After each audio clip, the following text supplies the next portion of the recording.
Yeah. India will win the T20 World Cup as well? What do you think? Lata is keen on that. So Lata is feeling optimistic today. India wins the World Cup and the Nifty is up 5 to 6% from here. What do you think, Lata? And the second one? Well, I think on that note, we could, Nimesh, get to our panelists. So, first of all, thank you very much, Sandeep, Tahir, Nilesh. Thank you for joining us. It's been a tough year, so to speak, calendar year 25, I mean. And again, the start has not been that great for calendar year 26 as well. To start with, a broad, looking back at 25 and what to expect in 26. Sandeep, if you want to start. So obviously, looking back, difficult 2025. Yeah. Okay. And I see fragile 2026, not only for India, for global. The challenge which I see in 2026 is not about India. The risk which we are referring is not related to India. Worry is about US market because extraordinary complacency is there. And I see that's one of the big risks of 2026, where developed market will correct and they can correct sharply. And I'm taking a big call. This year belongs to P contraction. Global P will contract. And this is the thesis which is based on some of the analytics which we do. And the biggest risk which I see coming is the rise of dollar index, because it's a consensus trade among all the strategists and the economists globally. The de-dollarization thesis is which did, obviously dollar has depreciated last year. I think long-term perspective, I also believe that we are in structural downtrend for dollar. But from a near-term and medium-term perspective, that's the risk which I see, which means a lot of things can correct sharply. And the trade which we are seeing, everybody has seen a very big move in the metals globally. I think that cycle is also peaking out.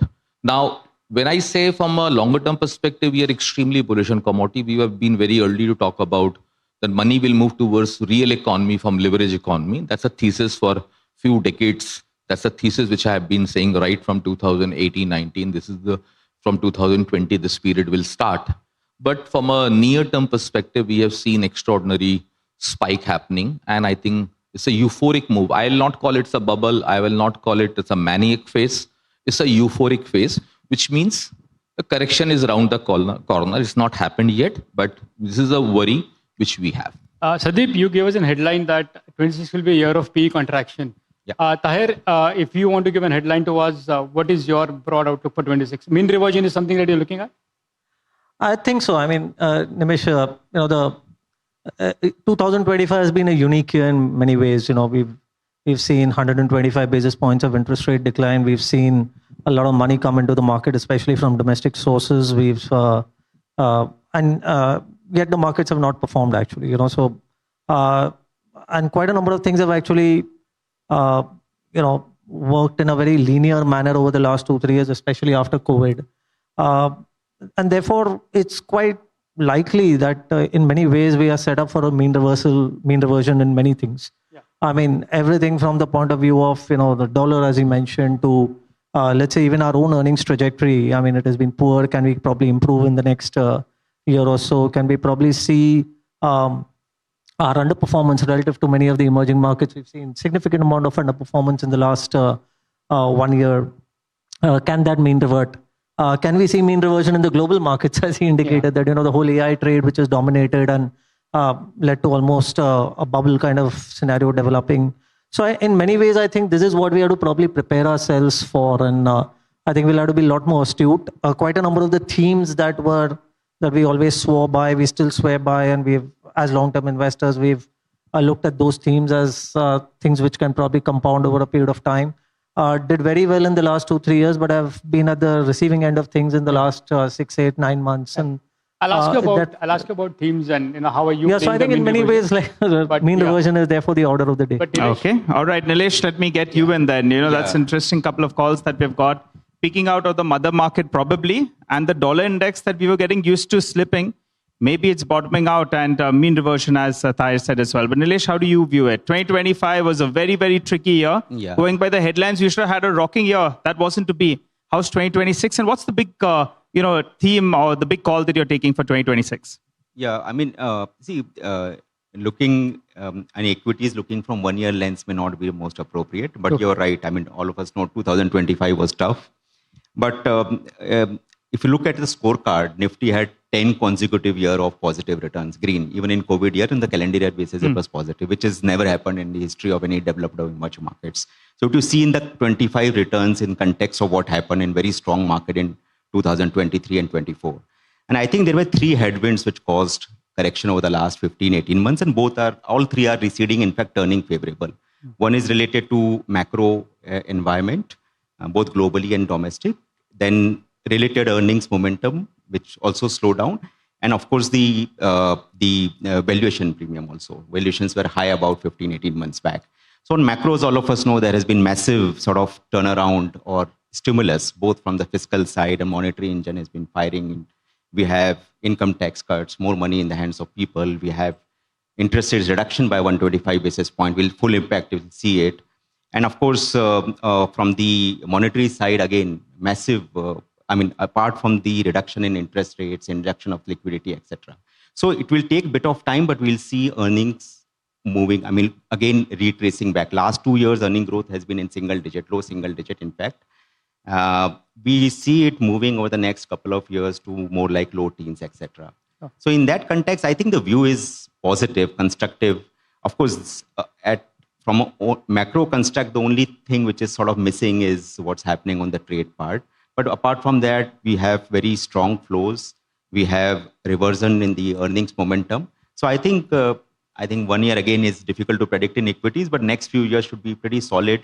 Only thing I would like to say is if you're looking for steady long-term returns, then this is a good sort of market. But however, if you're looking for quick and easy money, I think that era may not be sort of what we saw in 23 and 24 may rightfully pause here. Okay, all right. Tahir, I want to come across to you on that. The problem is nominal GDP. That's still not in double digits, which is an issue with regard to earnings. Do you think by the end of this year, actually, we're getting to a bit of a deflationary scenario and, inflation's virtually zilch? Do you think by the end of this year, we gradually get towards that double-digit normal GDP growth, maybe early teens as well, and maybe inflation suddenly starts perking up a little bit? 12 months down the line, do you think inflation will at least be 3-4% or thereabouts? I would love to have that actually, Nigel. In fact, again, that is reinforcing the whole mean reversion. We've seen very low inflation. Probably very low inflation also is not something which is very comfortable for India because, top line growths are determined by nominal GDP and that doesn't help beyond a particular point. I think the setup is for, if not in the early part of the year, but probably towards the end of next year or maybe same time, 2027, we might be talking about the negative base effects of inflation actually. And, we keeping in mind things like oil prices and the setups which are happening globally on geopolitics, etc., commodity prices starting to inch up. It's quite a possibility that we get some inflation. And it will not necessarily be bad. I think that will be helpful, as you rightly said, that this will assist some part of it will solve the problem of top line growth. We've got, I think, some 20 quarters of single digit or low double digit top line growth. Even post-COVID, actually, if you go to see, we got some very robust earnings growth, but quite a lot of it was supported by margin expansion. Top line growth has actually struggled because aggregate demand has been somewhat weaker. We've had that K-shaped recovery and all that. And so therefore, it is not that everything has been kind of, contributing. So I think, can we get a little more top line? Can we get margins becoming a little more subdued, yet delivering some reasonably decent early double-digit earnings growth? I think that's a possibility, helped by some extra inflation, should really be something which we should look forward to. Sandeep, to take your point forward on PE contraction, you believe that it's a top for NVIDIA. But looking at India as well, we've already seen the EMS companies, a lot of the consumer names which are trading at 70, 80, 100 PE, they've started correcting now. First, your thoughts on those sectors in India? Would it be a complete avoid for you? And maybe then I can ask the same to the other panelists as well. So Nimish, let's understand first, when we say P contraction, when we say why we are saying P contraction, okay? Because we are seeing the global risk appetite has peaked out, it started shrinking, sure. Okay? And with a lag effect, you will realize this is what happened in July 2024. and people didn't realize. You after 6-8 months, you realize the pain which you saw. I see something similar unfolding in the developed market and particularly in the US market. Okay. And I'm not talking about the broader US market because Russell 2000 has not done much. It's all about that Magnificent Seven. So, and obviously the very large portion of money was shifted there. And because of that, a new age bubble or boom, I will still not call it bubble. Okay. I still call it, this is a euphoric phase which we are seeing. Bubble characteristic is still not there. So it may take some more years before you reach that territory. With that background is a PE contraction. Now, obviously, if that is the case, then what is the byproduct of that? Which means growth will underperform and value will outperform. That's a one simple conclusion if you can draw. Is the way you're approaching 26 now? You're shifting towards value stocks? We are in that direction. And some of the new age company or the space which you highlighted, we don't have when we never participated in these names. And we think this is the beginning of PE contraction. This is not the start of the or it's a bottoming. A lot of people are trying to do bottom fishing. My call is not India. My call is global. If global PE will shrink for all new age company, then you will see a much bigger damage happening in India also, because bubble is here because of low float and extraordinary valuation and limited supply. People have participated. Sandeep, let me just drive that point home a little bit more. If you're given an option to buy, say, an EMS company at 50-60 PE, or maybe a consumer staples company, which has corrected from the top, but is trading at, say, 50-55 PE, which one would you go on for? Or you'll go for the PSU, which are trading at sub 10 PE. So if I have to compare a like-to-like on PE basis, I will go for staple company because some of these companies are trading in neglected zone. They have corrected a lot, and given the GST benefit and the consumption focus on the government, I think this is the area where I will, if I have to buy expensive, then I'll buy staple over buying some of these names which 4-5% margins does not make any business sense. Right. Ignored as well. Nilesh, your thoughts on the broader markets. Why I'm saying is because there are a lot of investors who, through your mutual funds, have invested into small and mid caps. The headline number last year doesn't show up the real picture. The mid cap index, small cap index have been flat to single digit gains. But the pain has been really very hard in the individual names, right? Stocks are down 30, 40, 50%. From a viewer perspective, is the correction done in the broader market names? And would you be encouraging a lot of investors to now look at, again, small and mid-cap funds? Yeah, see, fundamentally, I would say that one is just a backdrop, the small and mid-cap, the character composition, the scale of opportunity, and the choice of business has changed dramatically over the last 5 years. And the reasons for that is threefold. You had more than 300 plus very large IPOs, $1 billion plus. Then you also have formalization of the economy, typically benefits the smaller businesses. And also flows of money. Flow of money was almost 50% towards this category. But the scale has changed so dramatically that there are many businesses which are large businesses. They are sector leaders. They don't get space in classification of large caps. Some of them don't get any mid caps. Just to put a number in context, the largest mid cap companies today north of 1 lakh crore. It was 1/4 5 years back, and it was 1/7 a decade back. Right. And same goes with the cohorts of these. So what I would like to say is the opportunity size and the quality and the nature and the characteristics of the business has increased so much that there is enough and more to identify, even if 50-60% of that space is expensive. That's on a very generic basis, because the conceptually that valuation risk is only for small and mid caps. I would not buy that. Even if you look at large caps in this correction, almost 40% of large caps have corrected by more than 20% from the all-time highs. We have a retail company which has fallen by 50, almost half of it, and many power utilities 30-40%. Now coming to so in that context, I would say that it's important to have enough and more dose of small and mid caps, provided they are good quality businesses, they are sector leader, they have scale. And there is enough and more opportunities on that space. That said, this correction, of course, you are right, because it has taken some of the froth in that space, because 23 and 24, many businesses moved too fast, too soon on valuation. One has to avoid that. Okay. If I just put the context of the overall valuation, almost half of the market was at more than one standard deviation about 15 months back. Today it is 1/3. So we have much more choice. Let's say we cover about 700 odd companies. Even if 60-70% is expensive, there's enough and more to pick and choose. So I will be very positive on that space, but on a selective basis. And generally what we see is when you have macros turning in favor, we have lower interest rates, we have earnings recovery, then some of these businesses generally have a bit of tailwind. So post this correction, I'm long answer, but post this correction, I would say that we're not paint with the same brush that small and mid caps are very expensive. Selectively, it makes a lot of sense because you get right representation. As a fund manager, you want representation across businesses. So you pick and choose. And just to sort of conclude, like for example, mass consumption, discretionary space have been struggling for last 4-5 years. We have seen some pickup in autos, etc. And many of those sector leaders, be it footwear, be it building materials, they are either in mid caps or probably only in small caps. And you look at entire cohorts of capital market businesses, hospitals, they are in only in mid caps. So I would say that maybe 50-50 would be a right proportion. Okay, all right. Tahir, one of the points that Nilesh mentioned were IPOs. Now, over the last few years, there are two factors with IPOs. Either they'll make you a lot of money once you get them in the IPO allotment, or they teach you a lesson that you'll never forget. The last year, actually, more number of the IPOs that came about, they didn't make you money. In fact, there were some of the biggest losers. What about that IPO frenzy? This is another year where we have big IPOs lined up, but there are a couple of interesting ones. NSE, probably you have a Zepto, probably you have a Geo as well. What is your view on that with regard to the IPO market and the pipeline?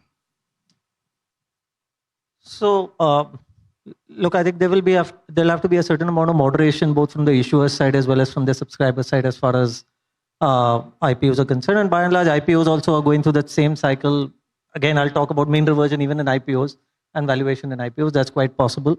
Beyond a particular point, I mean, if I were to talk from my own experience, our own experience at Invesco about how we have conducted or gone about doing IPOs, we've not participated in all in sundry. I think at last count, the calculation that I did was, the statistics that I have is that over the last 2 years, we participated in something like 35 IPOs out of 120 odd, which basically are at a cutoff of more than 500 crores of issue size. Okay, and out of which about 70% of them have made money for us. 26 odd out of that 35 have actually made money for us. And more importantly, I think that from an investing culture point of view, I think there are only 4 IPOs from which we have completely exited today. Okay. So 31 are the ones which we have actually still retained in some form or the other. So that is a view that we take on IPOs. I mean, IPOs are not about, for us at least from our standpoint, it's not about flipping. We essentially met the same treatment to IPOs the way we do to any other secondary market listed entity. And the same level of due diligence, research, etc. goes into it. So I think we have to be choosy, we have to be picky, we have to stick to business models which we understand, which we can probably buy from a 2-3 year perspective, if not more. And I think, but yes, I mean, from the point of view of the market, we will all have to be a little more reasonable in terms of what we want to, and everybody will look for more margin of safety for ourselves. So, just for the benefit of the viewers and the audience who's sitting here, given by your philosophies, Sandeep, with your philosophy, Tahir, with your philosophy of mean reversion, 2 sectors, I'll ask all 3 of you all, 2 sectors which you guys are bullish on for 26, and 2 sectors which is a complete avoid for you, just for the benefit. I mean, if I know you can't talk stocks, but from a sector perspective, if you can show some, give some idea. So from a quant mutual fund perspective, I will say power is a theme, it's a global theme. Okay. Last year it underperformed. So if I have to look at the power index, by the way, was down 6% last year, and it's part of the mean reversion which normally turns positive. So that's the one theme which we think should play out very well. Okay. Second thing is about generic company, pharma company, which are not at all affected by the Trump tariff, whether it's 20, whether it's 500, doesn't matter. They are exempt space. That's the area where India has edge. Okay. And what IT did 20 years back, we think next 20 years, pharma can do that. So what's a complete avoid space for you? The These 2 sectors which are complete avoid. See, if I have to say completely avoid, obviously I will take a clue from our call. If we are saying that NVIDIA is the best shot for 2026, though it has not peaked out, it may take some more time, but that is the best shot, then I will avoid new age companies because if I'm talking about P contraction, then all expensive, most admired territory and most valuable stocks should be completely avoidable. Okay.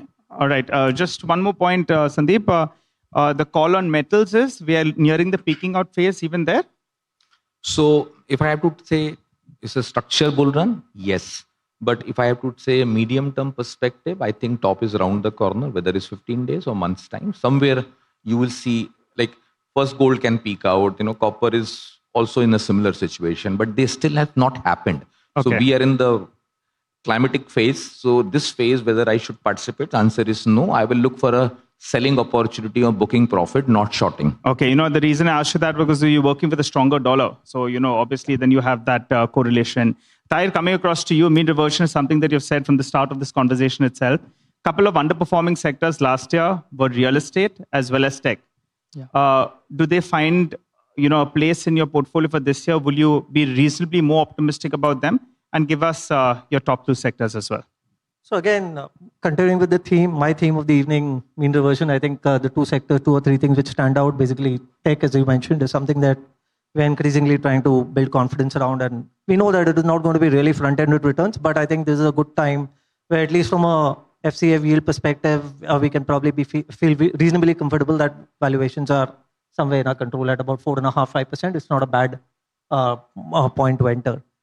So tech is one, IT services that is. I think private banks is another one which is actually not done as much. BFSI as a headline index has done very well, 23-24% over the last 1 year.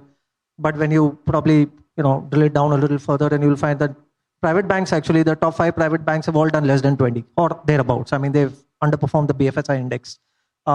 Public sector banks, non-lending, Ramdevji mentioned that a little while earlier, they have really done exceedingly well on an aggregate basis. But I think it is probably now the turn of private sector banks. So probably that is, and especially if I were to probably keep in mind the fact that, we are by and large done with the interest rate cut cycle, more or less. I mean, we might have another 25 basis points or so to go, but much of it is actually done. And if we are probably looking at that changing over the next 12 months or so, then private banks probably have a better chance of improving margins and re-rating. Thirdly, I would say that there are some domestic cyclicals also probably make sense. Like, certain parts of auto, cement, etc. It's more about, it's, I mean, where I would probably differ a little bit is that with Sandeep is that it's, market is not gravitating from growth to deep value. It is becoming a lot more expecting of reasonable growth and reasonable price. So we are talking about market moving from growth at any price to GARP. I think in that is where, and especially segments of the market which have underperformed. Could be paints, could be chemicals, could be some parts of metals, even certain consumer durables. I mean, it cuts across a swath of different kinds of sectors. If they've underperformed, and they probably, what we are also additionally glued on to is where is the possibility of earnings upgrades. Right.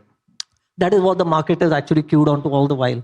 So are the likes of the Dixons and the Trends of the world going to give you earnings upgrades this time around, or is it going to come from the likes of maybe, I'm just throwing names, it could be a Voltas, or could be a Reliance, or could be some of the other durable companies, or many such which have probably underperformed, and even the paint companies and so on and so forth. So I think that is what the market will get a lot more queued onto. Instead of playing very, very durable themes, try and play something which is probably a little more cyclical, mean reverting, but probably provide you margin of safety. Sure. Got it. All right. So IT services as well as private banks. Nilesh? Yeah. So at an aggregate level, I would say that post the recent correction last 15, 18 months, I think the dispersion in valuation is limited. So as a house, we are getting opportunities across most of the sectors. But as a house, we have been positive on the largest sector, which is the BFSI part, and also I mentioned on the consumer side, because you have confluence of factors where product prices have come down, courtesy GST, let's say autos, AC prices have come down. You have income level increasing, both on the rural side as well as on the urban side with the tax concession, and also the EMIs have come down because of the rate cuts. So I think mass consumer discretionary side from a longer term perspective, that sort of looks good. As I said, across that, we are getting enough opportunities, even in healthcare and many other sectors. The only sector I would call out, which is despite the correction, we are underweight or less representative, is this entire capital goods, or maybe some of those EMS name and all, because post the correction also, we don't find enough margin of safety. Okay. Nilesh, I want to ask specifically to you. I mean, we can ask all the three, but first to you. Just an example, I'm taking as a real estate as an example, and I want your thoughts. For real estate sector, everything which could go right went right last year. Interest rate cuts were happening. Every company on the street was able to raise funds and raise money. And despite that, the index is down 16%, the stocks are down 30, 40, 50%. What went wrong for the sector, and how do you identify these kind of red flags? If you want to identify something, similar red flag in any of the sectors for 26. No, you're right. I see what happens is sometimes a good trend or everything is going well may not be a good stock. So sometimes most of the commonality, if you dissect only 1 year return, is it's not only earnings momentum is an earnings surprise, but it's also what is the starting point of valuation. 15, 18 months, but starting point of valuation of some of these sectors were not so cheap. So that's why they would have corrected on a 1 year basis. After the correction, Tahir, you think there is some bit of value? Sorry, I can ask you as well.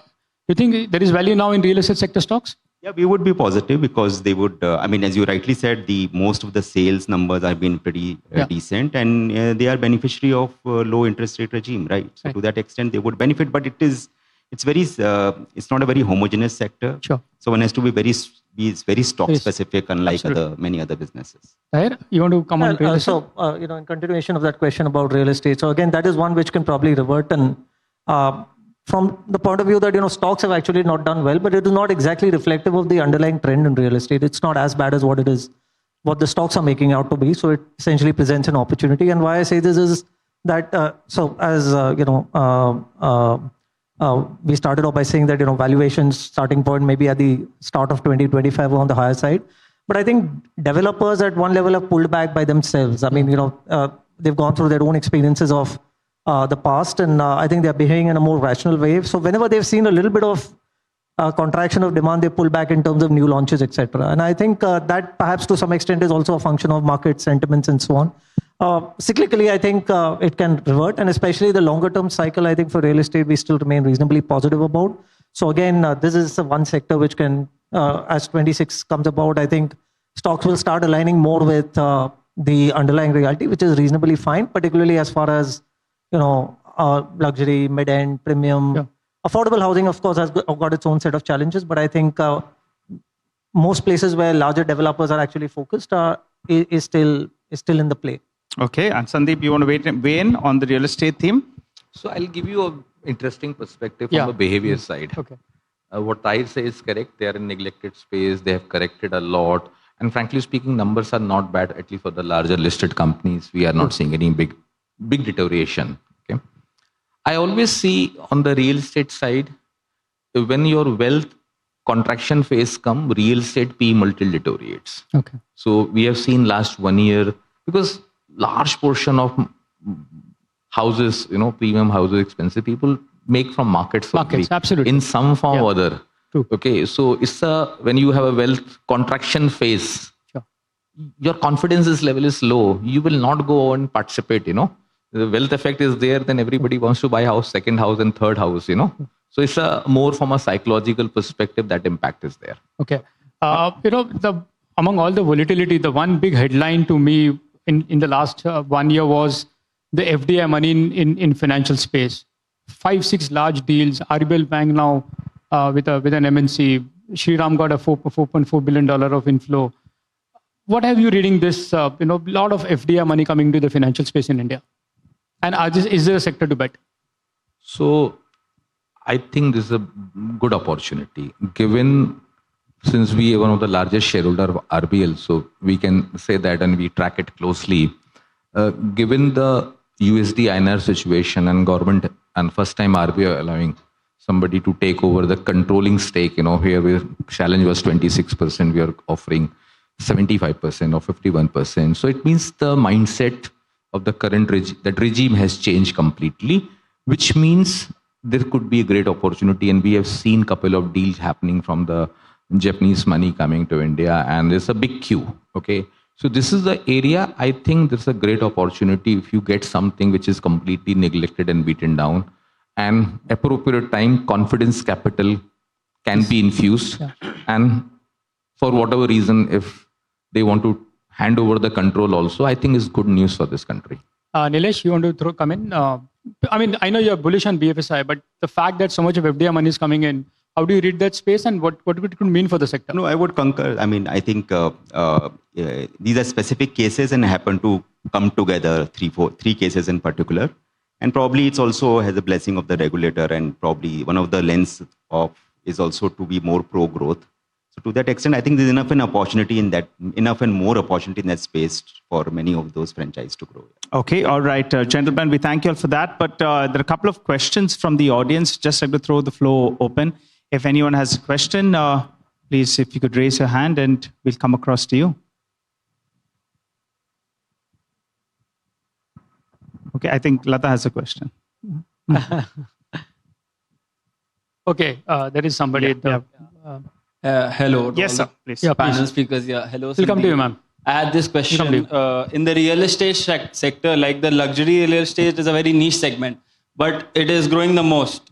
Like if you see, like in 2025 only there was this news that around 20 flats worth 27,000 crore launched by DLF got sold within a very short span of time.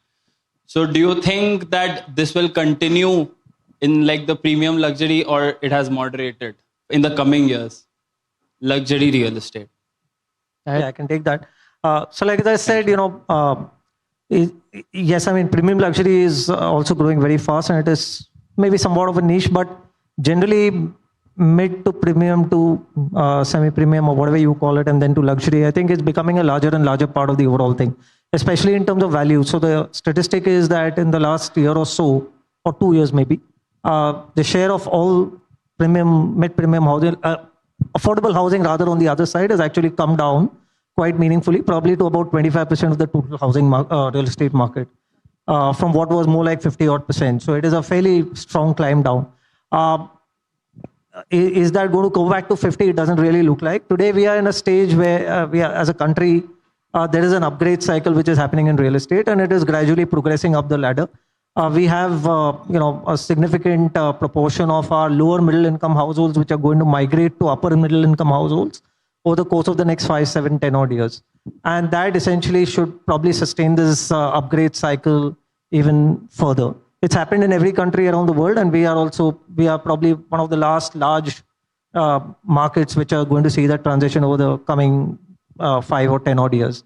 So I think this is something which will probably sustain. It may have its swings, but this is where the trend is. And I think even the suppliers are actually trying to essentially drive the buyers in that direction. So that's how I would think about it. There's another query that we have on the first row. Someone could just...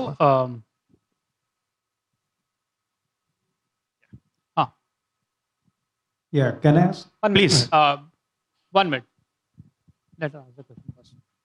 Sir, will money flow from equities to gold, silver? Oh, this is something which everybody is asking now. Well, I'll answer that. Yes, please. Okay.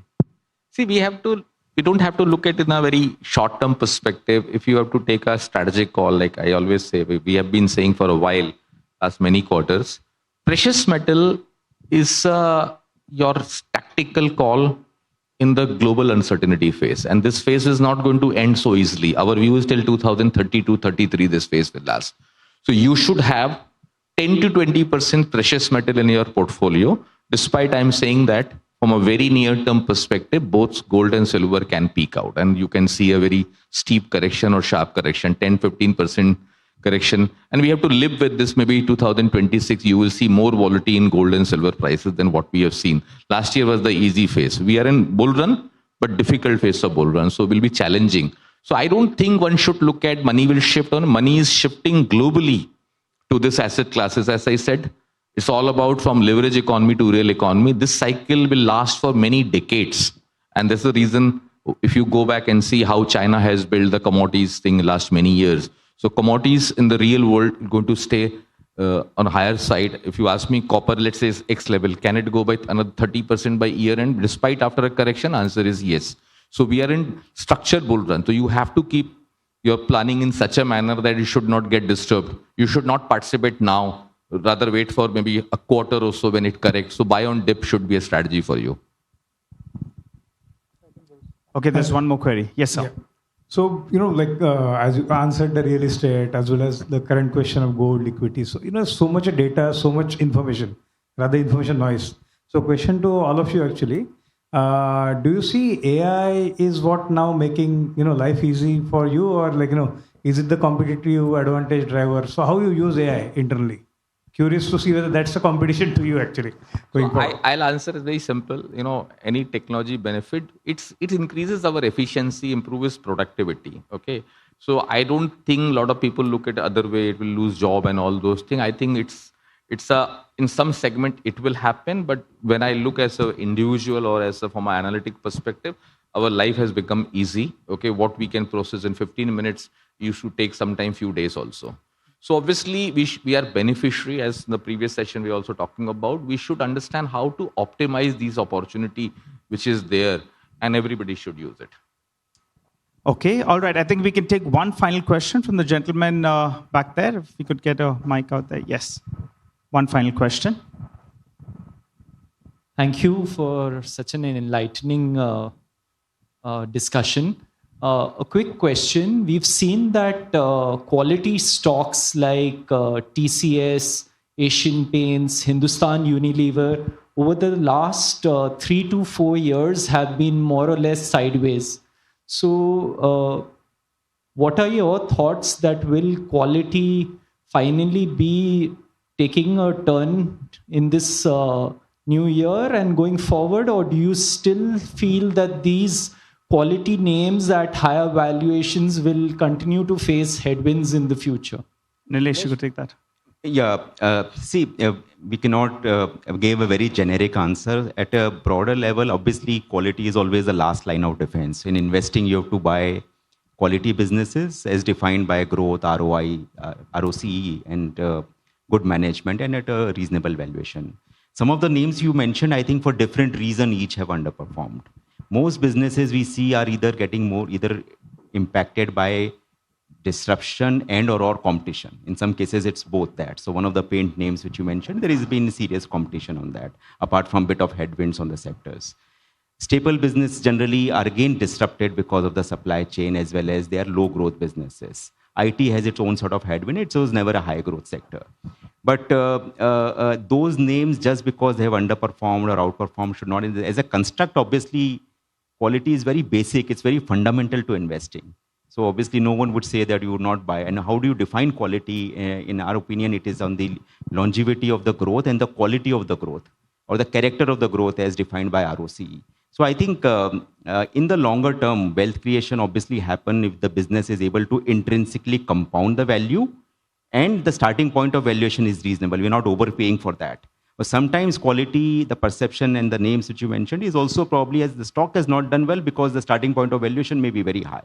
Some companies, some of the names were at 60, 80 multiple 3 years back. Then obviously it ought to underperform. I mean, I remember a case, one of the staple companies in 1999, there was a 10-year of underperformance because the starting point of valuation at that point in time was a 60 multiple.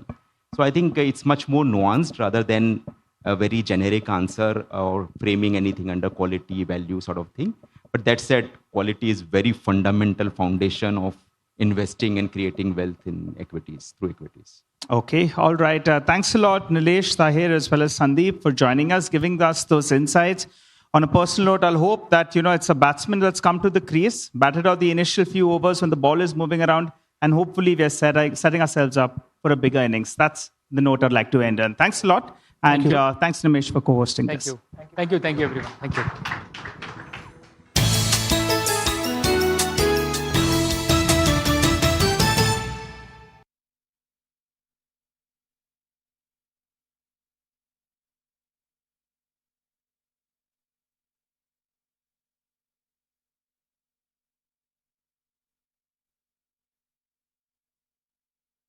Cuts, rates, or holds by what the budget signals on capex and fiscal consolidation 3 weeks from now, by whether US tariff threats escalate or stabilize, by how corporate earnings actually track versus expectations as Q3